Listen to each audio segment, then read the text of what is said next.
C'est maintenant l'heure du conseil du prof Pierre. Aujourd'hui, on parle de rouler en formation.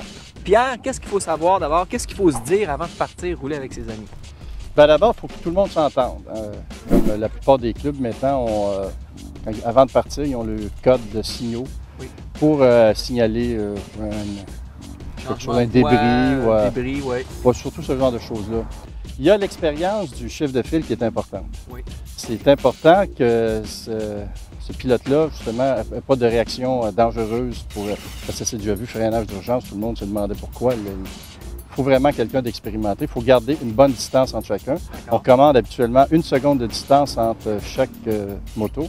OK, donc on peut se fixer un point et quand la personne devant nous passe devant, on compte 1001 et il ne faut pas passer devant avant. Exactement. Il faut faire attention de ne pas prendre trop large. Aussi, on voit certains moments, j'ai déjà vu des motocyclistes où le guidon était rendu au-dessus de la ligne. Quand tu es au-dessus de la ligne, tu es rendu dans l'autre voie. Il faut vraiment bien respecter notre voie. OK.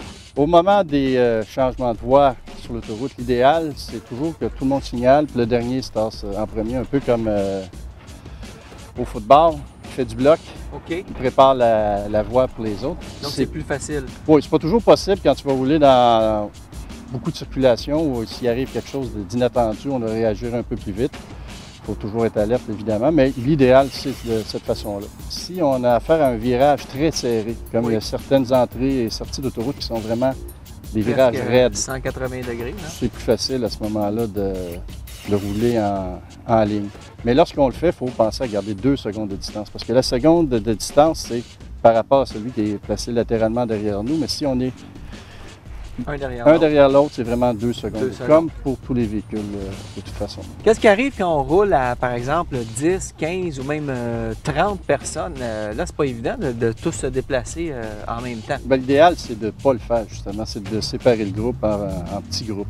C'est ce que font généralement les clubs. Là. On voit plus souvent moins d'événements spéciaux là, où on va avoir des longues filées de motos. C'est plutôt des groupes de 3 ou 5 motos qu'on voit le plus souvent.